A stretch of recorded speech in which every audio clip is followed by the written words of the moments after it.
Bueno, empezamos la tercera charla de esta tarde de primer día inaugural de la Maker Faire. Con nosotros está Juan González, que como bien pone en su camiseta es Obi-Juan, muy conocidos por muchos, por todo el mundo seguramente, de la creación de impresoras 3D, larga trayectoria en fabricación digital, y hoy viene a hablarnos sobre FPGAs libres. Habrá gente que sepáis lo que son las FPGAs, gente que no, pero bueno, seguro que nos lo va a contar súper bien. Así que muchas gracias y os dejo con él. Muchas gracias. Hola a todos, soy Obi-Juan. Soy un poquito de eco. Vale, va a ser difícil. A ver cómo hago las demos. Vale. En este microtutorial en directo os voy a hablar sobre las FPGAs libres. Antes de comenzar me gustaría dar las gracias a la organización de Maker Faire Bilbao por haberme invitado aquí a estar con todos vosotros. La verdad es que es un privilegio poder estar aquí hablando con todos vosotros. Yo soy Juan González, me conoce todo el mundo como Obi-Juan. Soy un apasionado de las tecnologías libres, me encantan las tecnologías libres y ahora actualmente estoy en una etapa nueva de mi vida que me voy a ir ahora a las tecnologías sociales. Y ahora mismo estoy trabajando como Fab Lab Manager en el Tecnolab de la Roca Asociación, que es un Fab Lab solidario. Sí.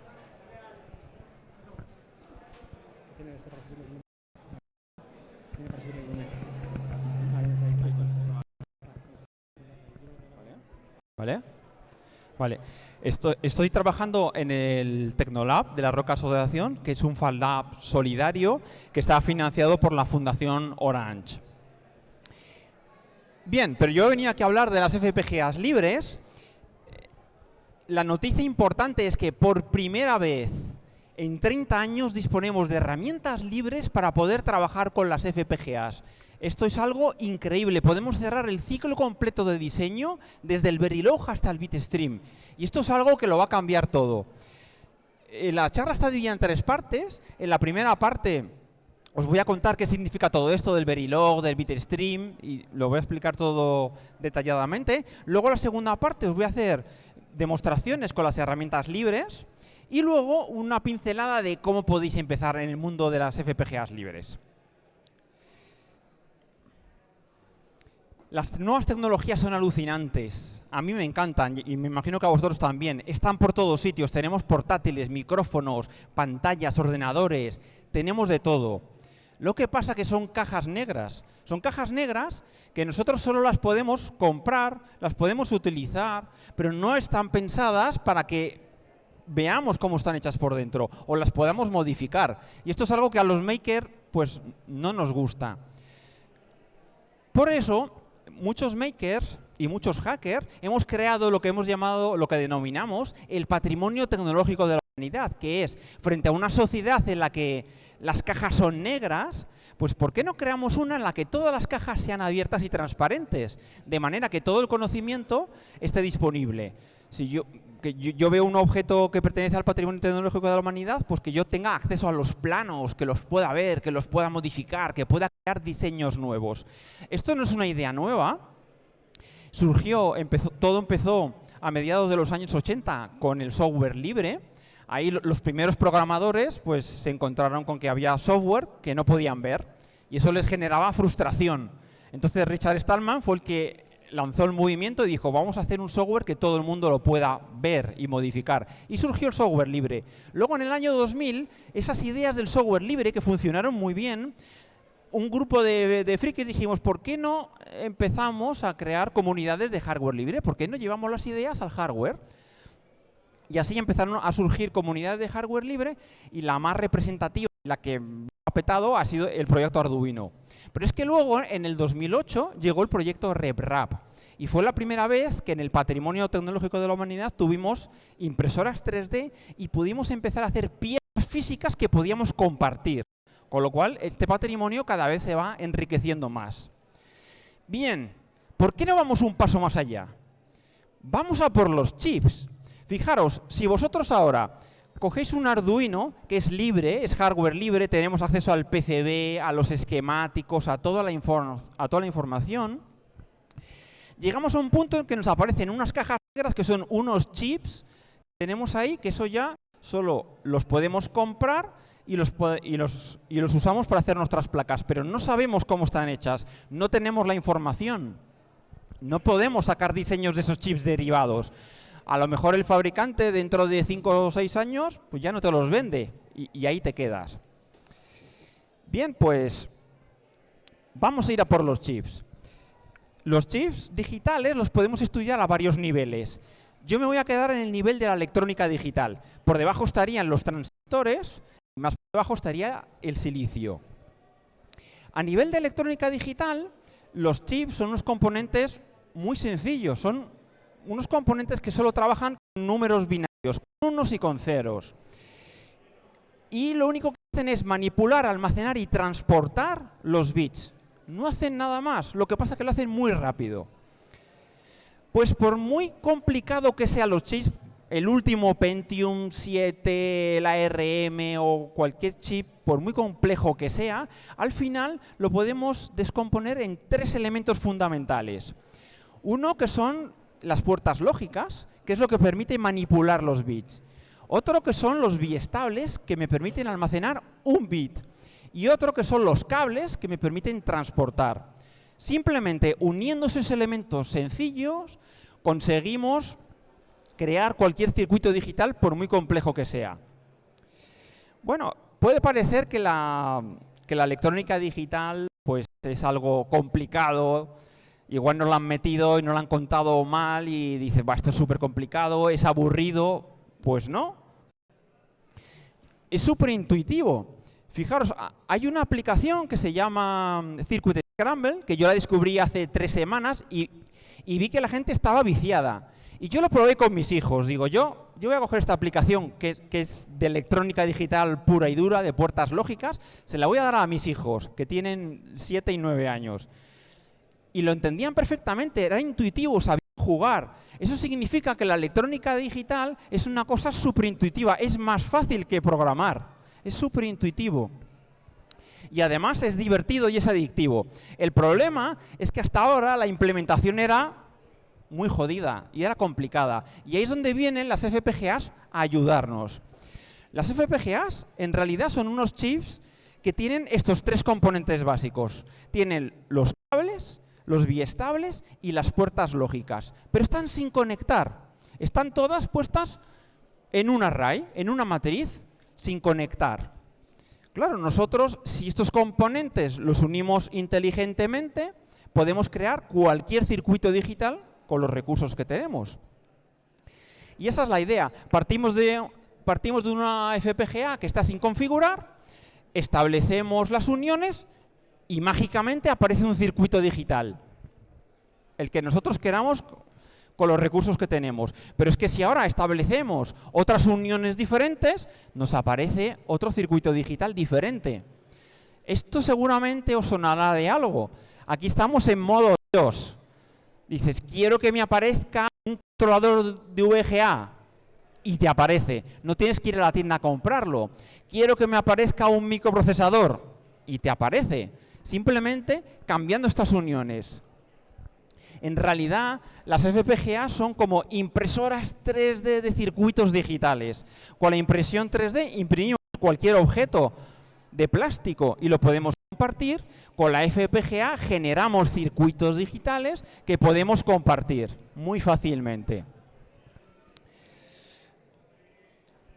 Y además, hacer hardware con FPGAs es como si hiciésemos software. Utilizamos las mismas herramientas, Internet, los editores de texto, los repositorios, y nos permite compartir el hardware de una manera muy sencilla. Yo puedo estar desarrollando un procesador y se lo mando a otra persona que está en Australia, lo modifica, me lo da, yo lo sintetizo, me aparece, no tengo que ir a la tienda a comprarlo. Resumiendo esta primera parte, las FPGAs son la hostia, son la leche. Pero muchos diréis, oye, pero esta tecnología no es nueva, esta existe desde los años 80, curiosamente igual que la impresión 3D. Lo que ha ocurrido hasta ahora con las FPGAs es que eran muy cerradas. no teníamos información, no solo del chip, sino de las herramientas para generar esas uniones. El software era privativo, no teníamos información. Entonces tú al final no podías hacer nada, solo podías usarla, lo que el fabricante hubiese pensado. Si tú querías hacer algo nuevo, alguna idea novedosa, o quieres probarlo en una Raspberry Pi, quieres generar hardware en tiempo real, no puedes hacerlo con las herramientas que te dan. Pero afortunadamente, hace un año, Clifford Wolf creó el proyecto iStorm y aparecieron las primeras herramientas libres. Esto es un hito histórico, es equivalente a cuando apareció el primer compilador libre, el GCC. Pues este es el primer sintetizador libre de hardware. Lo va a cambiar todo. Curiosidad, os diré que Clifford Wolf ha sido el tío que ha hecho OpenSCAD. Es un crack de la vida que lo va petando. Él hizo su proyecto de fin de carrera en el 2012. Dijo, voy a hacer un sintetizador para FPGA. Lo que pasa que solo se quedó a mitad de camino porque el fabricante no le dio la información no estaba. Y entonces dijo, por mis cojones que lo saco. Y estuvo 3 años haciendo ingeniería inversa. Y al cabo de 3 años sacó toda la información, lo publicó todo y sacó las herramientas que ya funcionaban para poder sintetizar. Y así surge el concepto de FPGAs libres, que nos referimos a que el chip no es libre, pero decimos que una FPGA es libre si podemos cerrar el ciclo completo de diseño solo con herramientas libres. Y actualmente, las únicas FPGAs libres que hay son la familia Lattice AIS40 y de momento solo con el lenguaje Verilog. Lo que pasa es que esto es software libre. Entonces, ¿qué ocurre? Que en la comunidad hay gente que ha dicho, yo quiero VHDL. Bueno, pues hay gente que ya está aportando las herramientas para VHDL. Tienen el código, es software libre, lo pueden hacer. También se están empezando a aportar a otras FPGAs. Por ejemplo, las GreenPack de Silego. Es una startup que está haciendo unas FPGAs muy pequeñitas. Están pagando a un desarrollador para que tome las herramientas libres y las porte. El flujo de trabajo con FPGAs es, tú te haces tu diseño en un boceto, en papel, como tú quieras, electrónicamente. Luego lo pasas a un lenguaje de descripción hardware, que puede ser Verilog o HDL. En el caso de las FPGAs libres tiene que ser Verilog.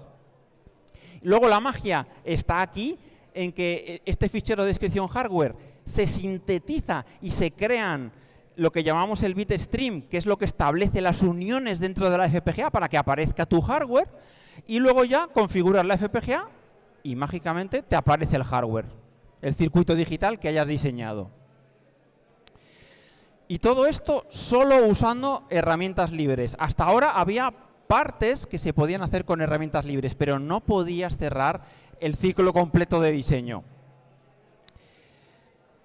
Las herramientas libres que hay, la pila que tenemos actualmente es esta. La herramienta fundamental es iStorm, que es lo que creó Clifford Wolf para hacer la síntesis. Tenemos luego el Verilog para hacer simulaciones, el GTK Wave para visualizar las señales. Jesús Arroyo ha creado una capa en Python que es para que sea multiplataforma y podamos sintetizar con FPGAs desde tu Ubuntu Phone, la Raspberry, lo que tú quieras. Y luego están las herramientas de alto nivel, que son las que os voy a enseñar ahora, que una es una herramienta gráfica para hacer circuitos digitales muy fácilmente, y otra es un entorno integrado que ya programas en Verilog y puedes hacer tus circuitos digitales. Bueno, pues voy a pasar a haceros las demos. Tanto la charla como todo lo que os he enseñado aquí está ya en el repositorio, o sea, cualquiera de vosotros os podéis ir a los enlaces, os podéis bajar el software, es todo libre, está todo publicado. Os voy a enseñar cómo funciona el Ice Studio.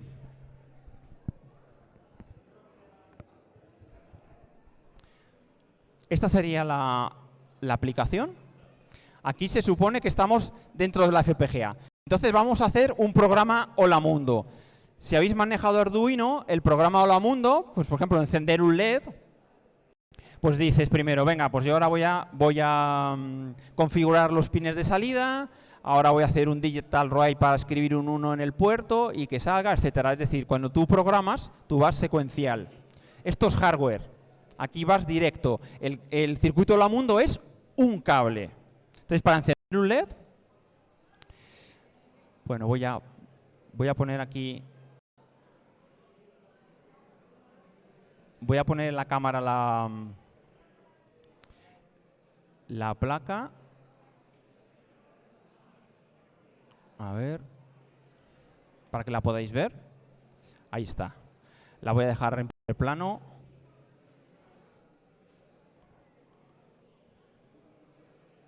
¿Veis que ahora están todos los LEDs apagados? Bueno, vamos a hacer el circuito Hola Mundo.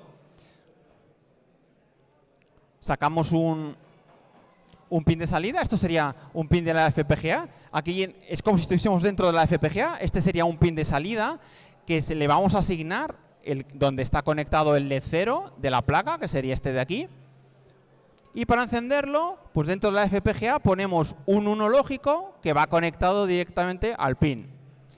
Y ahora directamente le damos a descargar y lo que está ocurriendo aquí es que se está sintetizando, se ha sintetizado el circuito digital, se ha metido en la FPGA y está encendido el LED. Lo interesante de esto es que aquí no hay simulación, ni hay software, ni hay nada. Es decir, este cable que tenemos aquí se ha creado físicamente aquí dentro. Hay un 1 que sale por el pin y ya le llega aquí. Vamos a meterle otro más, para que veáis lo fácil que es. Vamos a sacar otro pin de salida, que lo llamamos B. Lo vamos a conectar a otro LED, por ejemplo, al más significativo, al 7. Y tiramos otro cable. Esto es hardware, aquí tiramos cables. Y ahora le decimos descargar. Se está sintetizando, se está generando el bitstream. Y ya se ha encendido aquí. Aquí tenemos el más significativo y aquí el menos significativo. Vamos a hacer otro con un periférico. Por ejemplo, vamos a meterle un pulsador que tengo aquí. Se lo vamos a conectar a la salida digital, a la entrada digital 13 de esta placa que estaría aquí.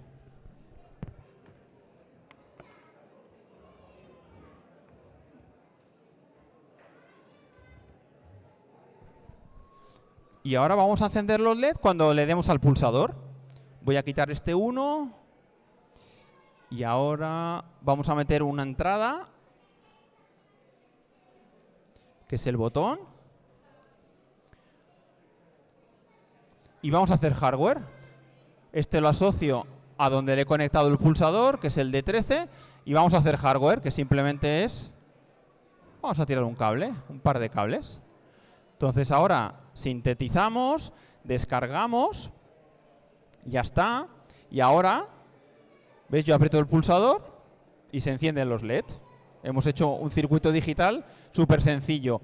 Vamos a meter una puerta inversora para que mientras uno se enciende, el otro se apague.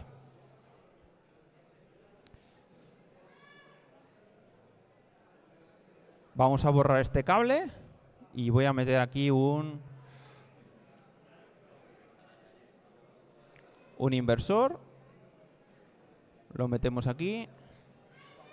Esto lo enchufamos. Plus, sintetizar. Ahora se ha encendido solo uno y cuando le doy al pulsador se enciende el otro. ¿Veis? Es que no sé. No lo estabais viendo bien. ¿Veis? Ahí está. Os voy a enseñar más ejemplos.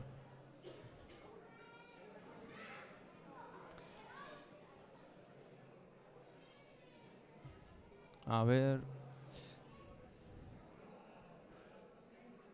El ejemplo del coche fantástico.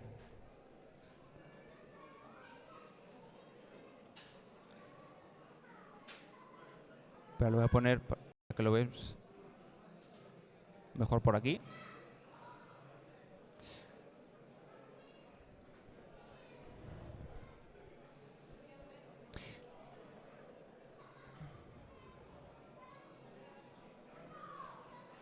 A ver qué ejemplo le he metido. Este es el de...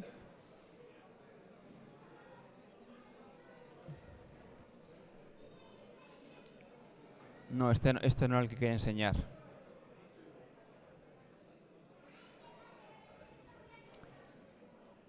Este.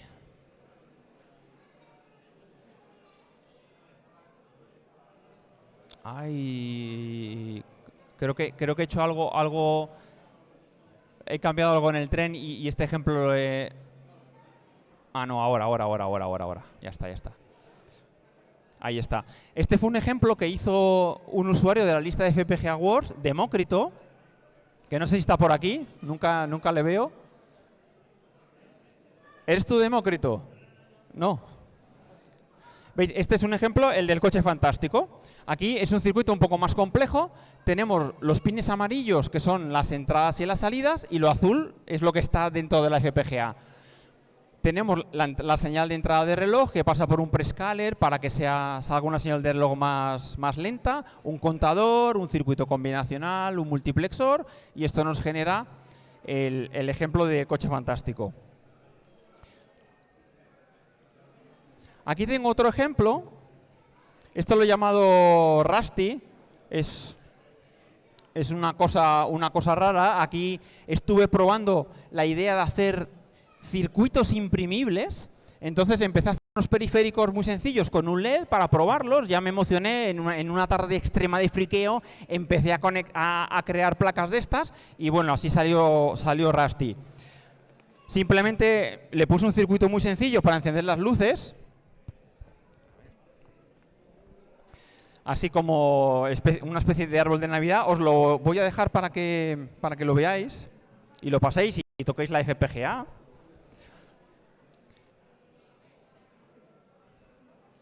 El circuito que está metido ahí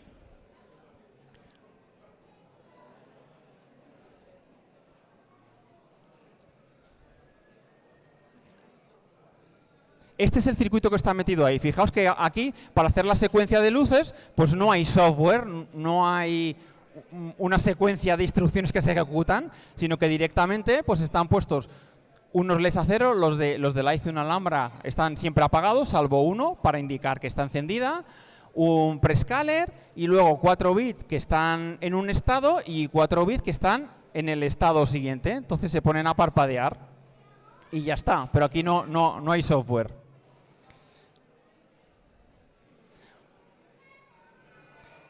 Bien.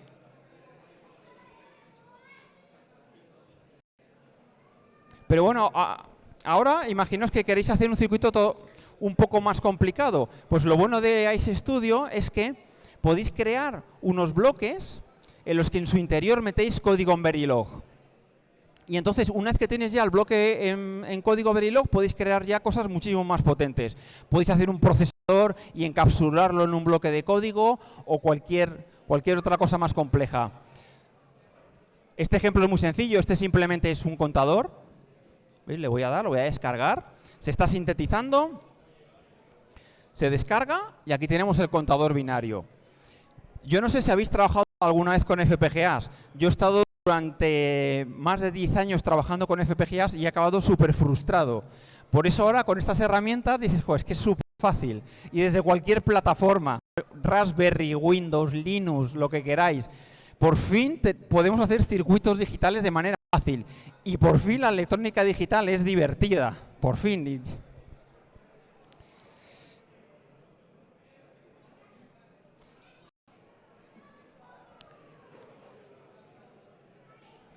Otro circuito también divertido es que, claro, tú puedes ahora empezar a conectar periféricos. Pues le vamos a conectar un zumbador para tocar melodías, que es una cosa que en hardware siempre es divertido.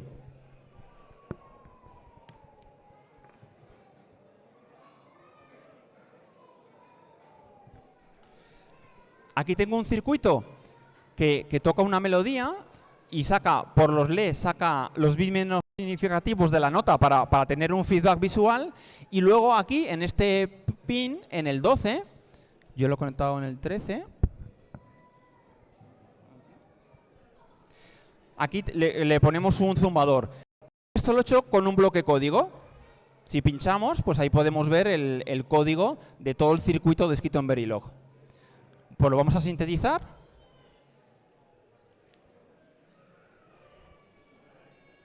A ver si lo oís.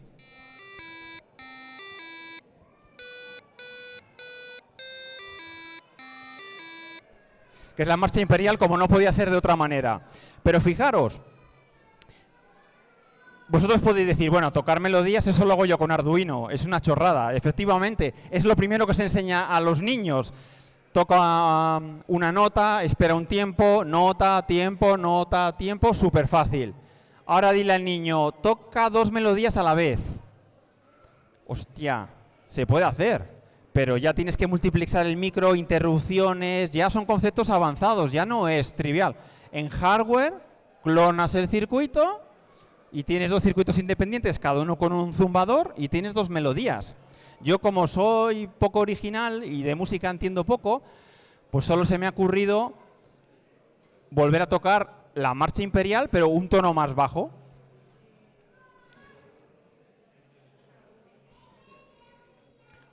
Y el circuito sería este.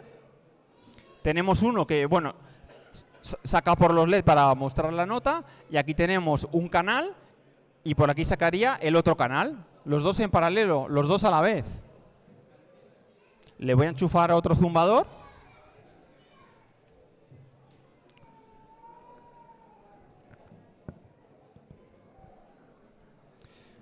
Y sintetizamos y descargamos.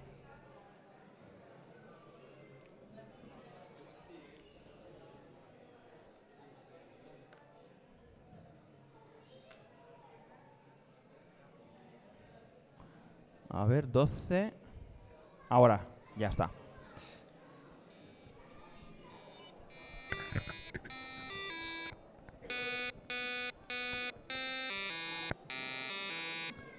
Y entonces tenemos la marcha imperial en politono y de una manera súper sencilla. Y aquí puedes meter pues todos los canales que te quepan en la FPGA. Y eso es lo bueno del hardware, que podemos empezar a pensar en paralelo, y cosas que en software son difíciles, en hardware son muy fáciles, y también te ocurre al revés. Pero ahora podemos empezar a mezclar fácilmente los dos mundos. Podemos hacer una CPU en la FPGA y meterle periféricos, los que nosotros queramos, y podemos paralelizar fácilmente las cosas que queramos. Aquí tengo otro ejemplo, este lo tengo ya cargado. Creo que tenía pilas. Este es un robot modular Olamundo, es el más pequeño que puedes hacer, solo con 2 módulos. Tiene ya poquitas pilas, no se las he podido cambiar. Ahora os lo paso para que lo manejéis, el robot. Y la idea es que aquí este robot se está moviendo, pero no tiene ningún algoritmo software. No hay un conjunto de instrucciones que se están ejecutando. Hay un circuito que está haciendo que eso se mueva. De una manera rara, porque casi no tiene pilas. Pero bueno, os lo dejo por ahí para si lo queréis cotillear.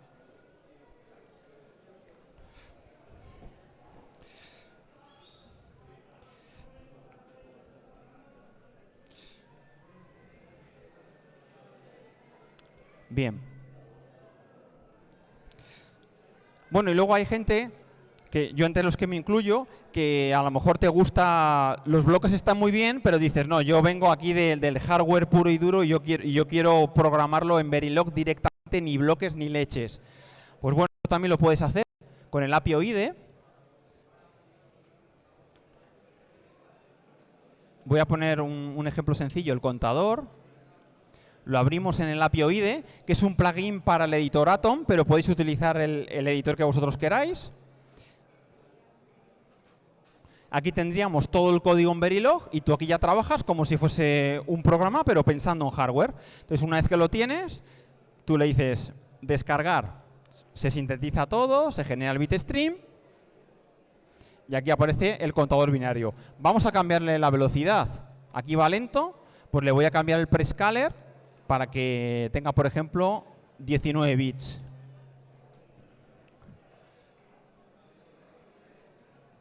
Ahora ya grabamos, descargamos, ¿veis? Y ahí me sale. Dices, ahora lo quiero simular. Para simular tienes que crearte un banco de pruebas, tienes que saber hacerlo en Verilog. Yo aquí ya lo tengo creado. Y una vez que lo tienes hecho, pues dices, quiero simularlo, a ver qué sale. Y entonces te salen aquí las formas de onda, que sería el contador 1, 2, 3, 4, 5. también puedes ver la frecuencia máxima a la que te puede funcionar. Clifford creó un sistema para calcular los tiempos, las temporizaciones. Le dais aquí. Se genera un fichero hardware de report, es este de aquí, y lo abrimos. Aparece toda la información técnica, súper técnica, pero luego al final tienes un resumen que te dice, oye, pues este circuito como máximo pues te va a 160 megahercios.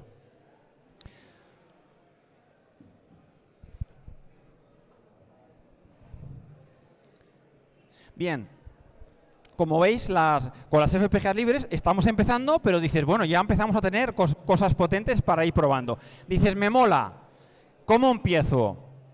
Paso número 1, primero conseguir una placa con FPGAs libres. Afortunadamente tenemos muchas, cada vez más. Aquí os he traído unas cuantas para que las veáis. Una de ellas es la Ice Stick. Esta placa es mítica porque es con la que Clifford hizo ingeniería inversa. Entonces esto es como una pieza de coleccionista. Esto es como la primera RevRap que hubo. La dejo por aquí. Esta es una de Lattice de 8K. Aquí te cabe te caben varios Arduino si quieres. Te cabe un RISC-V, que ya es la última especificación de procesadores abierta. Serían equivalentes a los ARM, pero ya los puedes meter aquí.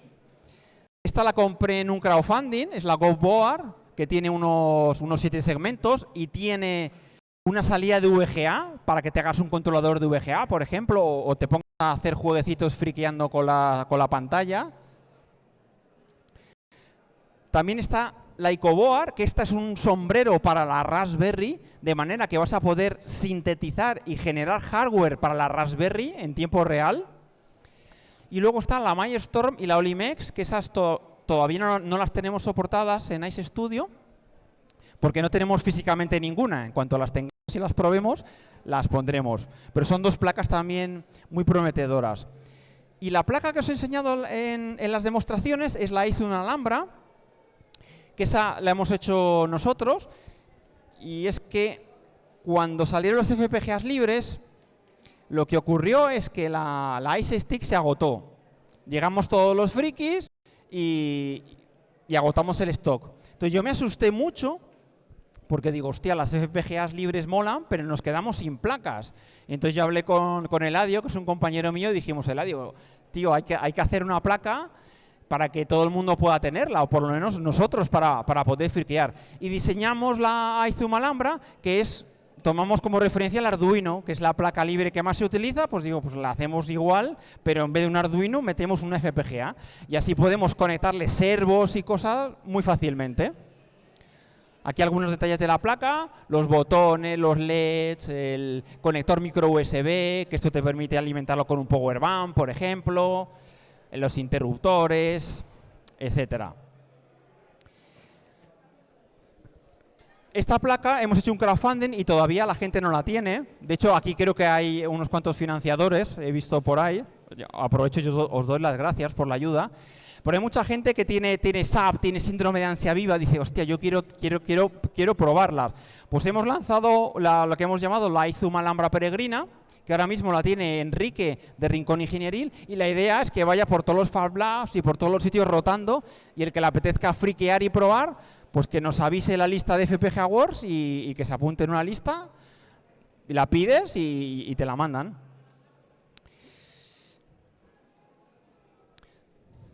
Paso número 3. Espera, no. Paso número 2.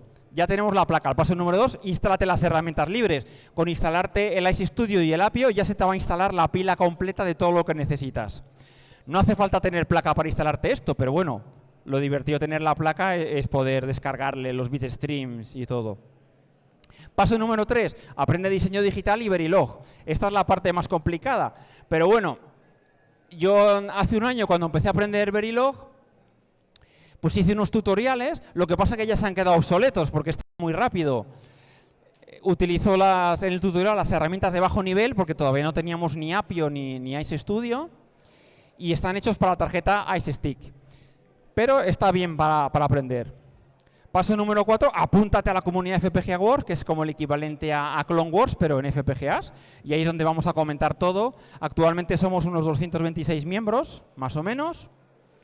Paso número 5, haz tus proyectos con FPGAs libres. Yo, por ejemplo, nada más aprender, lo primero que hice fue el procesador Simplex, que este es uno que me enseñaron a mí en los años 90 en la escuela de Teleco. Me lo enseñaron a nivel teórico, es un procesador que no existe, pero a mí me enamoró. Y en cuanto he tenido la capacidad de hacerlo, pues me lo he diseñado y lo he metido en la placa. Y lo tengo físicamente. Y otro proyecto que empecé a hacer es el de la CPU de la Apollo. Dices, hostia, yo no puedo ir a la tienda y, por favor, deme una CPU del Apollo. No, pero sin embargo sí puedes sintetizarla en una FPGA y puedes hacer que esa CPU pues maneje tu robot, lo cual mola. Entonces todavía no está acabado, pero lo terminaré. Estoy en ello. Paso número 6, comparte tus diseños con la comunidad. Súper importante. Y con esto hemos creado una nueva área dentro del patrimonio tecnológico de la humanidad. Teníamos software, hardware libre, RevRAM. Pues ahora tenemos ya FPGAs libres que nos permiten hacer electrónica digital libre, procesadores libres y cualquier cosa digital libre. Así que yo os animo a que desarrolléis con las FPGAs e incrementéis este patrimonio tecnológico de la humanidad. Esto es todo por mi parte. Luego, si queréis, acercaros a ver las placas. Y muchísimas gracias. Y que las FPGAs libres os acompañen.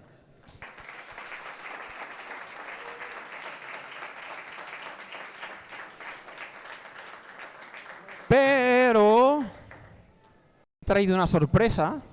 Ahora, mientras la gente va pensando en las preguntas, he visto por aquí financiadores. Pues tengo aquí 6 Aizum Alhambra con sus nombres, que las he traído de aquí porque estuvo el pobre Eladio en Granada trabajando a destajo para que estuviesen para aquí.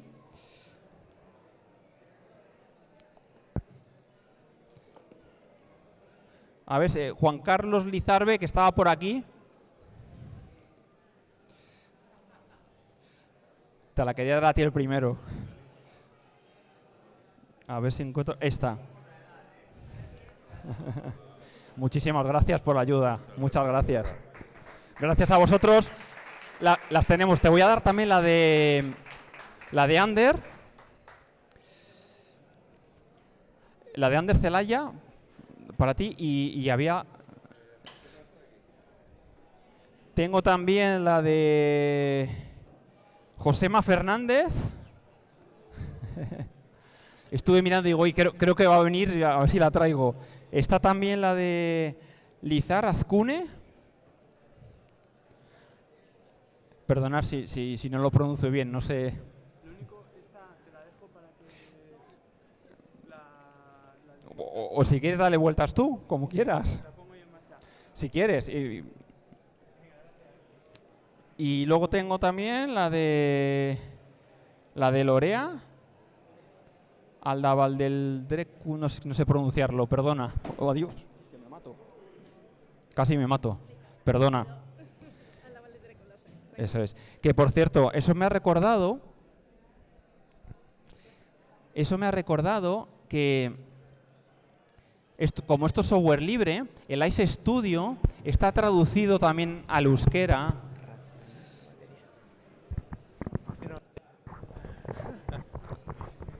Significa que todo...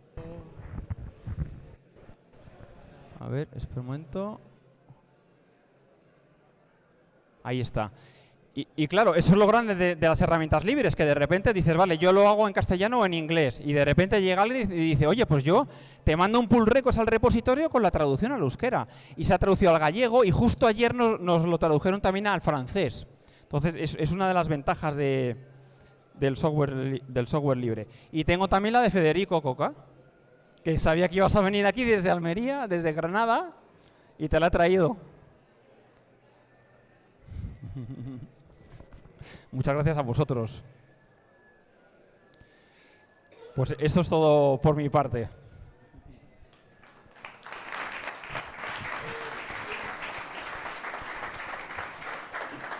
Bueno, pues podemos abrir una ronda muy breve de preguntas porque va a haber dentro de un rato una nueva charla, pero si tenéis alguna pregunta de cómo comenzó el proyecto, o cómo va, o qué pasos vais a dar, etcétera, pues es el momento. Así que yo paso el micro para donde sea y vosotros, quien quiera comentar. Por allí hay una pregunta. Hola Juan, bueno, muchas gracias por la charla, ha sido un placer escucharte como siempre. Yo te quería preguntar una cosa, esto tiene pinta como cuando empezó el proyecto Arduino. ¿Tú piensas que el proyecto Alhambra puede convertirse en un proyecto Arduino? Y otra cosa también, si ya tenemos los microcontroladores y tenemos proyectos, tenemos proyectos libres con los cuales podemos diseñar electrónica de una forma bastante sencilla y barata, ¿qué espacio ocuparían las FPGAs que no se puede hacer con un microcontrolador tipo Arduino, por ejemplo? La ventaja de las FPGAs es que tú puedes hacer cosas, como tú haces el circuito, puedes hacer cosas a unas velocidades que con un procesador normal no vas a poder hacer. O vas a poder meter un Arduino, un core de Arduino ahí dentro de una VR y le vas a poder poner los periféricos que tú quieras. Entonces, eso es en Arduino te vienen unos periféricos dados y algunos los usas y los otros se pierden. Aquí no. Aquí si estás en robótica, dices, yo quiero mover 20 servos, pues te metes en los periféricos de los servos que necesites.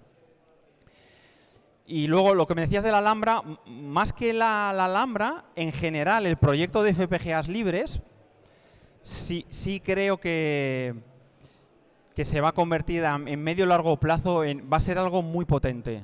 Cuando la gente empieza a compartir hardware, ahí es donde va a venir la verdadera potencia. Porque ahora diseñarte tú un hardware todavía es difícil, pero cuando tú te bajes, igual que te bajas de Arduino las bibliotecas, cuando tú aquí te bajes el controlador de VGA, la unidad de PWM de otras personas que lo han compartido, ahí es donde vendrá la verdadera potencia.